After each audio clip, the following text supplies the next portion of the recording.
Saudara, penuntasan RUU perampasan aset bukan kali ini diserukan. Kali ini kembali didesak oleh Wakil Presiden Gibran Rakabuming. DPR pada Januari lalu sudah memulai pembahasan RUU perampasan aset.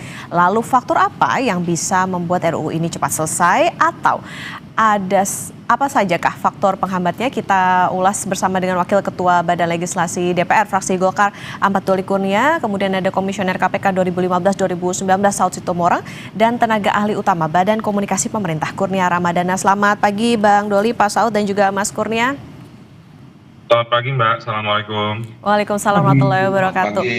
Assalamualaikum warahmatullahi wabarakatuh. Waalaikumsalam. Saya ke Bang Doli dulu. Bang, ini kan dikatakan DPR udah mulai nih pembahasannya, draftnya pada pertengahan Januari lalu. Update-nya seperti apa perkembangannya?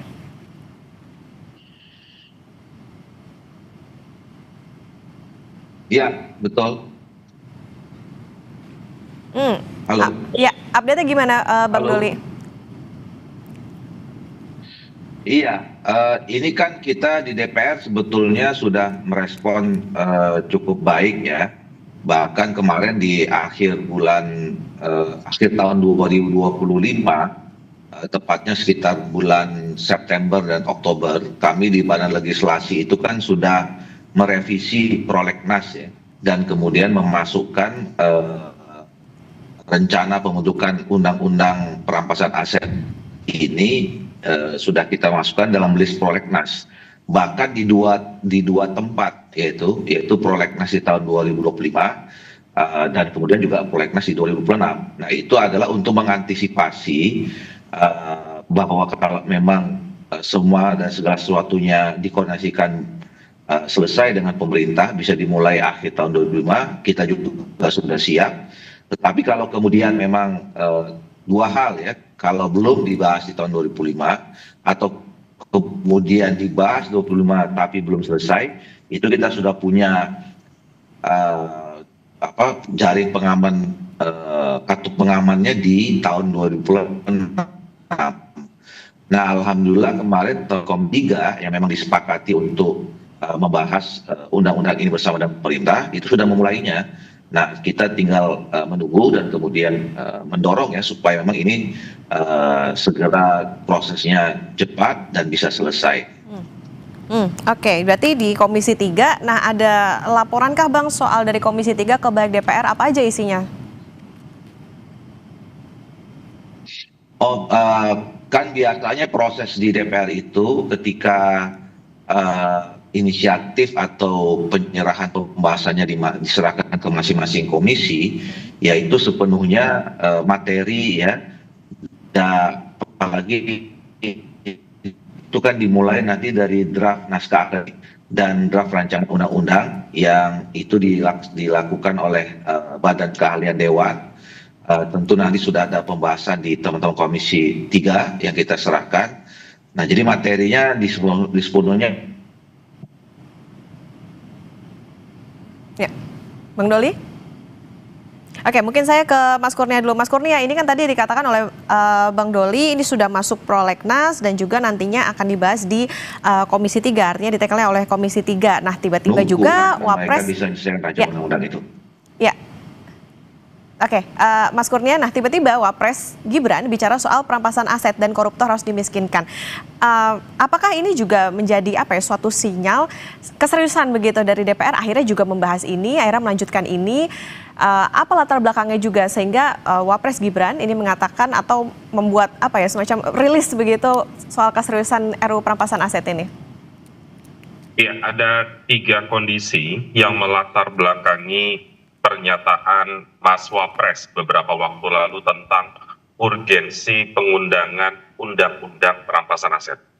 Pertama, itu terkait dengan temuan dari survei indikator pada pekan lalu yang menempatkan aspek pemberantasan korupsi sebagai elemen kepercayaan tertinggi terhadap kerja-kerja pemerintah.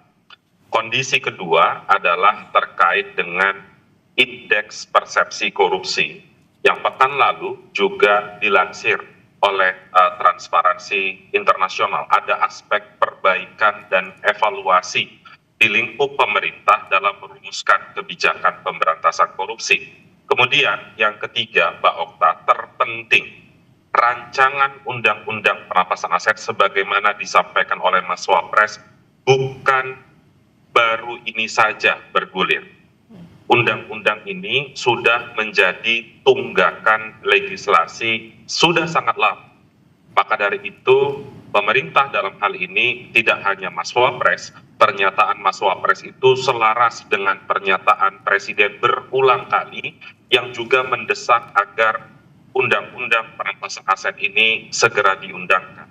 Di waktu yang sama, Mbak Okta, tentu pemerintah mengapresiasi kerja dari DPR sekitar 3 minggu atau 1 bulan yang lalu, di mana Badan Keahlian DPR sudah mengadakan pertemuan dengan Komisi 3 DPR RI yang mengatakan itu menjadi sinyal bahwa undang-undang perampasan aset yang selama ini dinanti oleh masyarakat dan aparat penegak hukum segera bergulir. Mari kita lihat prosesnya dan tentu pemerintah berprasangka baik agar undang-undang ini dibahas secara meaningful participation. Demikian, Pak. Oke, jadi tunggakan legislasi. Lantas Pak Saud, ini artinya apakah melihat juga bahwa RUU perampasan aset ini akan dikebut karena udah dapat ini juga nih dorongan juga nih dari Wapres? Ya, nggak ada gunanya ya, useless aja dia ngomong-ngomong kayak gitu. Karena gini loh, kalau kamu lihat itu indeks persepsi korupsi kita turun dari 30 kemarin 37 kalau kemudian jadi 34 itu sekelas Nepal itu kan. Cara korupsi itu Anda harus bicara apa yang disebut dengan persoalan-persoalan korupsi. Kalau bicara korupsi itu adalah by definition adalah kekuasaan. Nah, kalau kita lihat indeks persepsi korupsi yang diukur oleh Persi di Hong Kong itu, political risk economics di Hong Kong turun dari 38 turun ke 35, itu gede banget itu turunnya, dari 38 turun ke 34 ya. Jadi turun 4 gede banget. Apa yang dinilai di situ? Yang dinilai itu adalah kepala negara, wakil kepala negara, DPR, polisi, tentara, militer, hakim, jaksa, semua itu dinilai gitu loh. Itu turunnya paling gede itu. Ya, dari PRT itu turunnya paling gede itu perilaku. Baru kemudian varietas demokrasi juga turun. Kemudian kita bicara skriptra, ya, bicara strikta, bicara sertanya undang-undang ini. Jadi kan undang-undang ini bicara skripta, tertulisnya gimana masih debat. Strikta, bagaimana benar bisa menjarakan orang juga masih debat. Serta apa bisa meyakinkan. Kita kan punya pengalaman undang-undang pencucian uang. Mandul, nggak ada bicara apa. Tiap tahun itu PPATK ngelapor tuh. Nanti ini ada badan baru bikin lagi sama gitu. Jadi persoalannya adalah ini bukan kita bicara siapa nyanyi apa. Kita nggak urusan sama kucing kurap, kucing garong apa pokoknya bisa berantas korupsi. Tetapi yang menjadi persoalan adalah ini kan jadi gimmick gitu loh. Ini dari badang jualan nih. Isu perampasan aset ini kan barang jualan. Setiap mau kampanye pasti begini. Kan kemarin dikirim juga tuh ke Mas Doli tuh. Mas Doli masih di komisi waktu itu. Dikirim juga tuh tahun kemarin menjelang kampanye. Nggak jadi-jadi juga kan. Jadi hanya untuk barang-barang jualan aja. Jadi apa yang disebutnya politik, yang disebutnya ini terjadi juga di banyak negara. Ketika orang punya kelemahan, ketika orang punya problematik dalam dirinya, siapakah Anda? Politisi kayak apa kayak, nah itu dia selalu bicara integriti itu, bicara anti korupsi itu banyak di negara lain, 1MDB di Filipina itu mirip sama gitu. Jadi kita mau kayak gitu kan, kalau saya nggak mau, apa? Tuhan nggak ada gunanya, nggak usah didengerin, gitu aja Mbak, makasih. Oke, nah tadi kalau menjadi sorotan soal bagaimana keseriusan dari DPR, jangan sampai ini jadi gimmick doang nih, apalagi menuju tahun-tahun pemilu gitu. Nah Bang Doli, tanggapannya gimana nih dari DPR? Apakah ada yang ditunggu juga dari pemerintah sampai akhirnya harus dikebut juga nih untuk RUU perampasan asetnya? Iya, saya kira memang saya tidak menangkap ada soal gimmick ya. Karena kalau disebutkan tadi misalnya saya tidak tahu kalau periode yang lalu saya waktu itu ketua Komisi 2 ya, yang memang tidak berhubungan langsung dengan soal undang-undang ini. Tetapi waktu itu saya juga menjadi salah satu yang mendorong supaya undang-undang ini segera dibentuk gitu. Dan saya lihat sekarang juga teman-teman di DPR juga sangat serius untuk berupaya segera melakukan pembahasan dan menyelesaikan ini semua. Ya tinggal memang harus kita kawal ya, nggak bisa memang kemudian taken for granted, diserahkan kemudian dibiarkan begitu saja gitu. Memang betul tadi harus ada keterlibatan publik ya. Pertama tentu di dalam proses pengawasan ini supaya memang jadwalnya ketat gitu. Kemudian yang kedua dari segi materinya itu tadi misalnya perlunya ada proses meaningful participation, keterlibatan masyarakat, keterlibatan publik sehingga memang isinya, substansinya itu sesuai dengan harapan kita. Undang-undang ini lahir untuk menjadi bagian penting di dalam kita pemberantasan korupsi. Oke. Ya, Mas Kurnia, apakah masih terhubung? Masih, Mbak. Ya, Mas Kurnia, tadi melihatnya seperti apa Mas? Sebetulnya juga dari DPR sudah ada upaya nih, dikatakan demikian oleh Bang Doli, sebetulnya sudah ada proses dan lain sebagainya. Tapi menurut Pak Saud, ini kok kayaknya jadi gimmick doang nih untuk RUU perampasan aset. Nah, keseriusan dari pemerintah seperti apa untuk koordinasi maupun juga keseriusan bersama dengan DPR untuk RUU perampasan aset ini? Iya, pertama keraguan itu amat sangat wajar disampaikan.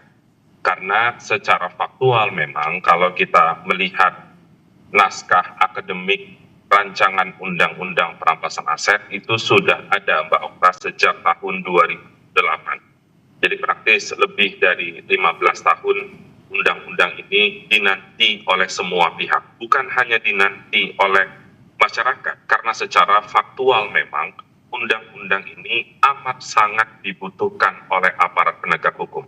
Mbak Okta, saya ingin sederhanakan sedikit apa sebenarnya RUU perampasan aset ini.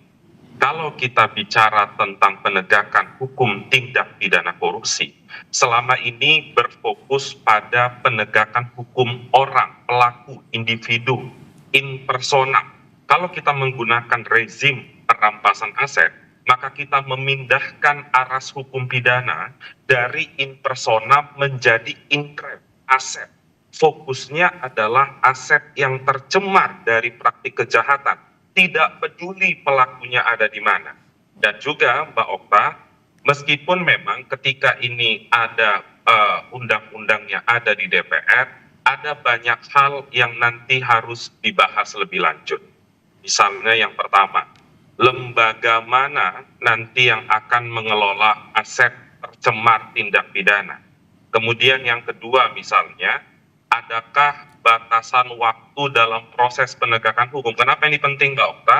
Karena kita bicara penegakan hukum yang berorientasi pada aset yang ada nilai ekonominya.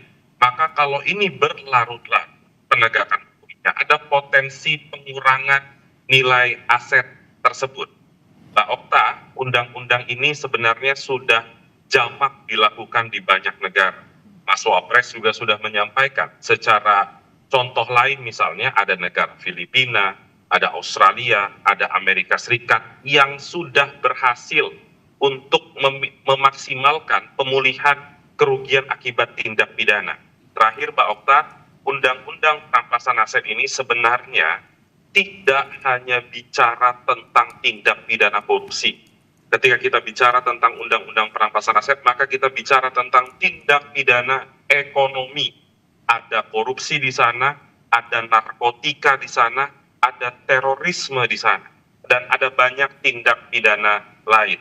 Maka dari itu, penjelasan Mas Wapres dan pidato-pidato Presiden selalu menyebutkan undang-undang perampasan aset sangat amat penting terkait dengan upaya penegakan hukum tindak pidana ekonomi. Oke, kalau gitu, ya kalau saya ke Pak Saud. Pak Saud, tadi yang di-highlight menarik soal bagaimana memaksimalkan kerugian negara yang bisa dikembalikan. Kalau dari catatan Pak Saud seperti apa? Kemudian tadi Pak, soal kendala mungkin yang bisa ditemui begitu dari perjalanan RUU perampasan aset ini. Karena kan ini juga tadi menjadi catatan, ada ini sudah lama ya, bahkan dari era Presiden SBY. Ini apa saja Pak kendalanya? Ya kalau saya yang tahun 2004 kan saya masih di BIN ya, jadi kita udah bicara itu tuh. Karena itu kaitannya nanti itu ada kaitan dengan kejahatan transnasional. Saya di Transnational Crime Task Force waktu itu. Jadi udah dibahas itu kan, ini kaitannya juga nanti undang-undang terorisme dan lain-lain. Jadi yang disampaikan Kurnia tadi itu udah cukup lama dan sampai hari ini masih hanya omong-omong aja gitu. Padahal di depan itu ada piagam PBB yang kita tanda-tangani, ada juga 4 persoalan juga yang dilaporkan ke Presiden oleh Abraham Samad kemarin, ya. Kemudian Wapresnya ikut nimbung-nimbung, nyambut-nyambut gitu, TikTok gitu kan. Ya saya pikir kita jangan masuk di situ deh gitu. Sekarang sustainability-nya gimana gitu. Bayangin aja dari sisi kompetitif kita ini turun dari 45 ke 26 gitu something ya. Bahwa kita cara bersaing aja kita nggak benar gitu. Cara bersaing kita nggak benar tuh kenapa? Bangun bandara kayak begitu. Ya kan, jadi saya bilang begini, daripada kita memang di sini nanti melaksanakan sesuatu undang-undang yang nggak jalan, undang-undang KPK itu kan hancur, padahal udah jalan, diganti, ya nggak? Sekarang yang bersangkutan ngomong mau balikin lagi, mau ikut rimbung lagi gitu, ya kan? Terus kemudian undang-undang pencucian uang, ada badan PPATK, begitu juga tiap bulan, tiap tahun dia lapor. Suspicious transaction ada tuh, segepok itu, nggak ditindaklanjuti. Ini sama, ini nanti gini juga gitu. Jadi maksud saya gini loh. Udah kembaliin dulu undang-undang KPK-nya biar kita beresin lagi deh negeri ini, jangan percaya yang lain dah, ya. Kita kembalikan dulu undang-undang KPK-nya. Kemarin itu udah ngomong tuh Abraham Samad ke Presiden. Presiden balik dari luar negeri bikin perpu, kita beresin semua, nanti kita benahin semua. Mulai dari pencegahan, koordinasi, supervisi, monitoring, pencegahan, penindakan tuh dibenahin semua dari awal. Kalau enggak nanti Presiden juga menggimik, percaya deh. Tahun depan ini kita menuju indeks persepsi korupsi 30. Kalau begini cara kita menyelesaikan, jauh di bawah Nepal. Jadi jangan gimik-gimik lagi, udah diam-diam Mas Kurnia jadiin tuh bulan depan diketok, udah gitu aja. Udah jelas kok itu, naskah akademiknya udah jelas tuh. Yang kalaupun ada persoalan-persoalan menyangkut strikta dan serta di dalam membuat undang-undang itu dibuat. Jangan bikin undang-undang isinya sudah jelas padahal nggak jelas gitu. Dijelasin tuh, Kurnia paling sering tuh pusing dia. Setiap pada undang-undang sudah jelas padahal nggak jelas gitu. Jadi harus, ini maksudnya kita hari ini secara khusus kalau kita bicara strikta dan sertanya, jadi artinya skripnya dibahas dulu, itu soal lain. Ya tadi dibilang kan meaningful participation. Siapa yang belum berpartisipasi di dalam undang-undang pemberantasan aset ini? Semua kita, setiap TikTok itu orang di kampung aja udah partisipasi. Kurang apa itu? Ayo. Nah, jadi jangan bicara ini apa meaningful participation lagi. Sudah sangat banyak. Itu sebabnya saya katakan kembali sekali lagi, ini tinggal kemudian disahkan aja segera. Walaupun nasibnya nanti seperti dengan undang-undang yang kita sebut sebagai undang-undang pencucian uang, padahal udah ada badannya, ya memang nasib negeri ini mesti begini. Nunggu gua jadi presiden kali gitu, Okta. Oke, nah Bang Doli minta segera disahkan. Gimana nih Bang? Termasuk juga tadi yang menarik juga Pak Saud mention soal kayaknya yang dibenahi harusnya UKPK-nya dulu nih. Gimana nih Bang?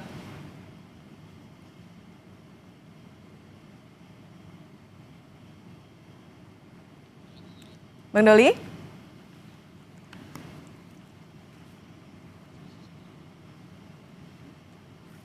Ya. Bang Doli?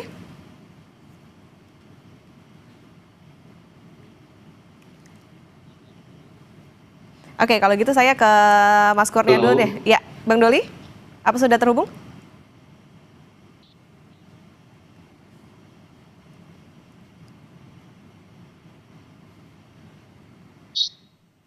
Oke, Mas Kurnia.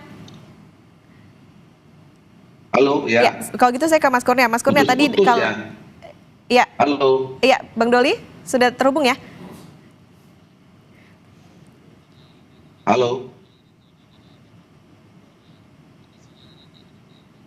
Oke, saya ke Mas Kurnia dulu deh kalau gitu, karena sambil menunggu Bang Doli. Mas Kurnia tadi menarik soal bagaimana Pak Saud bilang ya dorongannya adalah harus segera disahkan nih gitu. Dan tadi juga soal bagaimana pembenahan tidak hanya dari segi RUU perampasan aset yang sampai dengan saat ini, kalau tadi sempat dibilang jadi gimmick aja, tapi juga pembenahan dari RUU yang lain yang misalnya saja kayak KPK tadi dikembalikan ke UU yang lama begitu.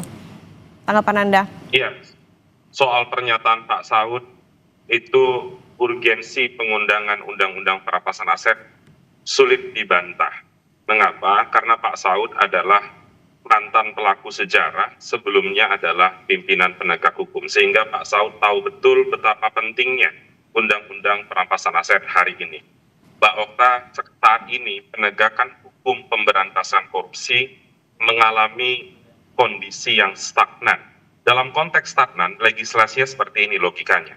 Dengan undang-undang existing hari ini, ketika ada pelaku korupsi yang kabur menjadi buronan, di waktu yang sama penegak hukum itu mengetahui ada aset yang bersangkutan di sekitaran, misalnya di sekitaran Indonesia, dan tahu lokasinya ada di mana. Dengan undang-undang existing sangat amat sulit untuk merampas aset tersebut. Jadi sederhananya aset di depan mata, pelakunya kabur, itu susah untuk ditindak. Tapi dengan rancangan undang-undang perampasan aset, itu bukan persoalan yang sulit. Mengapa? Karena lagi-lagi penegakan hukumnya fokus pada aset yang tercemar dari praktik kejahatan, tidak peduli pelakunya ada di mana. Dan ini juga Mbak Okta merupakan turunan dari konvensi PBB melawan korupsi, ANKEK, di mana Indonesia salah satu pesertanya yang dimandatkan untuk segera merumuskan apa yang disebut dengan istilah non-conviction based asset forfeiture, yang artinya adalah penegakan hukum yang berfokus pada aset hasil kejahatan. Sekalipun Mbak Okta saat ini penegakan hukum di Indonesia tahun 2025 berusaha untuk mengikuti aras pidana modern pendekatannya aset. Sepanjang tahun 2025 ini bukan untuk membangga-banggakan, tapi dalam konteks transparansi data penegakan hukum pemerintah. Sepanjang tahun 2025, aset recovery dari 3 aparat penegak hukum, Kejaksaan, KPK, dan Polri, jumlahnya 28,6 triliun rupiah. Faktual, bukan potensial ke depan. Namun tetap saja Mbak Okta, gap dari kerugian negara dengan aset recovery masih terlampau jauh. Maka dari itu Mas Wapres juga mengutip data dari Indonesian Corruption Watch yang selama ini juga konsisten bicara tentang gap pemulihan kerugian negara dengan aset recovery dan dikaitkan dengan konteks undang-undang perampasan aset. Jadi selaras dengan keinginan pemerintah untuk menciptakan iklim penegakan hukum pemberantasan korupsi yang lebih garang ke depan. Demikian, Mbak Okta. Oke, karena sudah terhubung Bang Doli, tadi juga berarti artinya ini kan Wapres juga tidak hanya mendorong tapi juga sepakat nih dengan bagaimana poin-poin soal misalnya harta koruptor bisa disita tanpa putusan pidana begitu. Nah ini juga ada dorongan untuk segera yuk dibahas maupun juga disahkan. Dari DPR seperti apa Bang?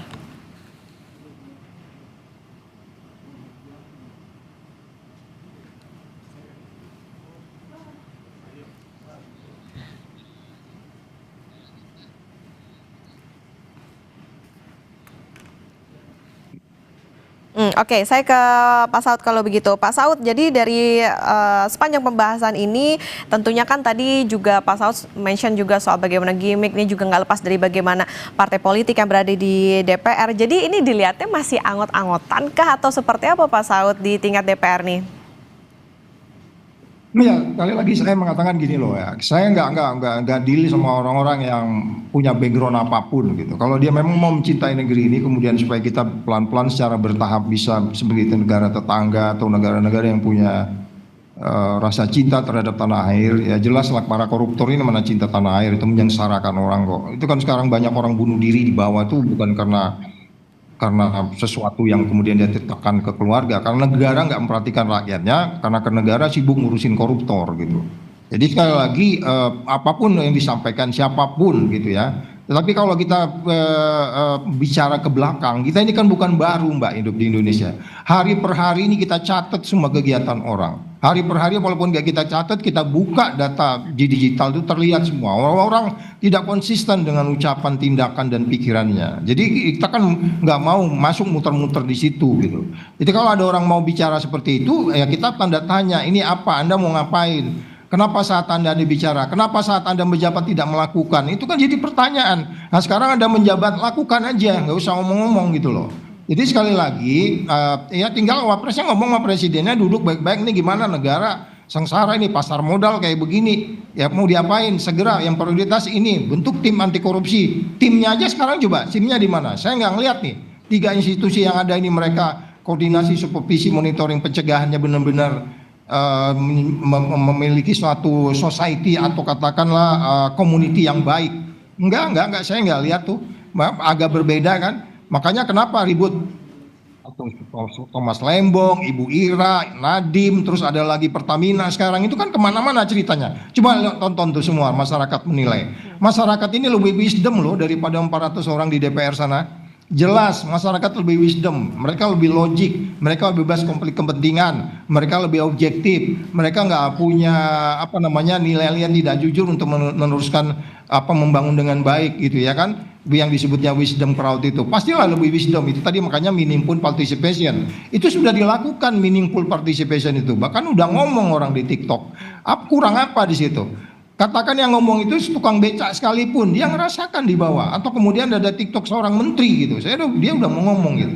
Jadi saya katakan informasi itu udah cukup.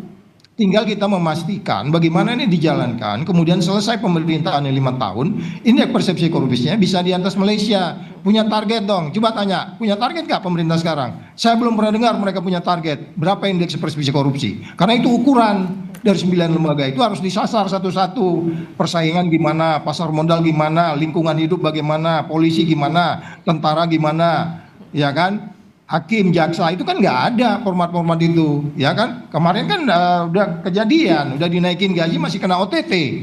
Ya kan? Itu apa dong itu? Indikator apa itu? Jadi yang dimaksud dengan kejar sampai ke Antartika itu nggak berguna di bawah. Ini tinggal di pedangnya ditebas-tebasin aja sebenarnya gitu loh.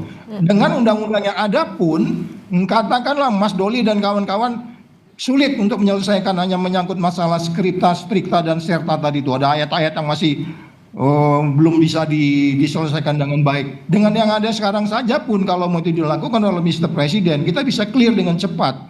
Tapi ada sejumlah instrumen-instrumen yang harus dilakukan dengan transparan, bicara dengan rakyatnya, akuntabel, bebas dari konflik kepentingan dan dilakukan dengan fair. Ya kan? 3 penegak hukum ini kan sekarang isunya tidak fair. Dikasih senjata baru, makin tidak fair. Itu yang ditakutkan kan sekarang. Yang ditakutkan oleh teman-teman di gedung sana DPR kan itu, termasuk ini digunakan jangan-jangan untuk nyikat kita nih, padahal kita nggak korupsi, kita ditekan. Nah, bagaimana kamu Ofta meyakinkan bahwa ini digunakan benar-benar sebagaimana KPK pernah saya berada 4 tahun di sana, kami nggak pernah menyasar politisi. Saya nggak pernah karena nggak suka seseorang saya kejar-kejar dia, enggak. Jadi itu yang jadi pertanyaan lain sebenarnya.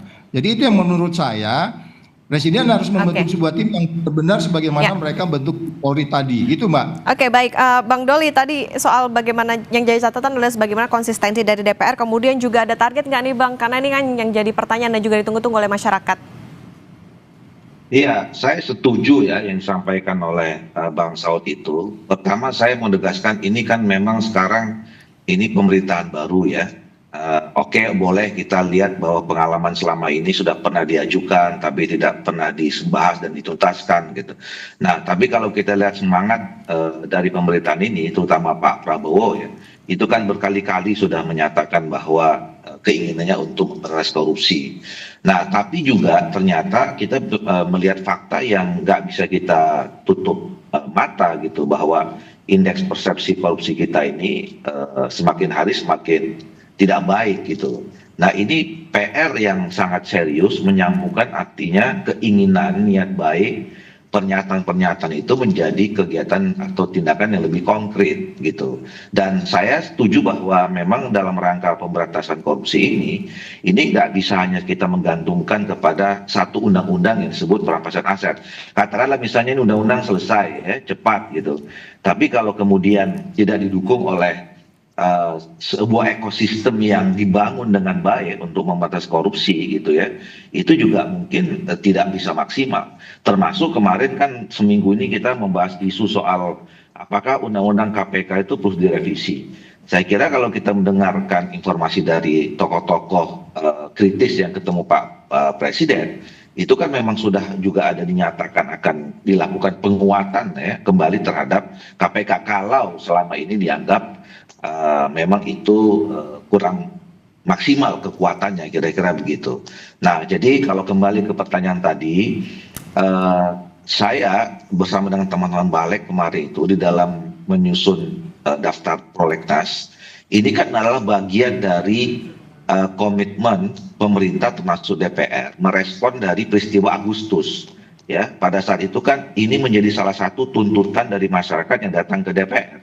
Ya, ada 8 kalau nggak salah pada saat itu, dan kita waktu itu juga berterima kasih kepada masyarakat yang datang dan kemudian memberikan waktu. Jadi kalau tuntutannya waktu itu kan ada yang segera reformasi DPR apa segala macam, tapi undang-undang perampasan aset ini diberi waktu 1 tahun pada saat itu. Nah, tentu saya kira ini harus menjadi pengingat ya kita semua, terutama kami pembentuk undang-undang DPR, bahwa nggak boleh nih janji kita sama masyarakat itu dalam waktu paling lama 1 tahun itu harus sudah selesai. Nah, dan tinggal saya kira teman-teman di Komisi 3 tahu persis kronologis ya sampai kenapa ini dimasukkan di prolegnas dan kemudian kapan tenggat waktunya. Nah, ini yang juga nanti kita bisa serahkan sepenuhnya kepada teman-teman Komisi 3 untuk segera bisa memproses, membahas, dan menyelesaikannya. Iya, pokoknya kita harapkan ada pembenahan, Bang, tapi juga bagaimana konsistensi dan willingness dari DPR untuk serius melanjutkan RUU ini juga ditunggu oleh masyarakat. Jangan sampai mandek lagi nih, kalau tadi harapannya tidak hanya jadi gimmick politik setiap tahun, kalau dari tadi kata Pak Saud. Terima kasih Wakil Ketua Balik DPR RI, fraksi Partai Golkar Ahmad Doli Kurnia, kemudian juga ada Komisioner KPK 2015-2019, Pak Saud Situmorang, dan tenaga ahli utama Badan Komunikasi Pemerintah, Mas Kurnia Ramadana. Selamat pagi, salam sehat.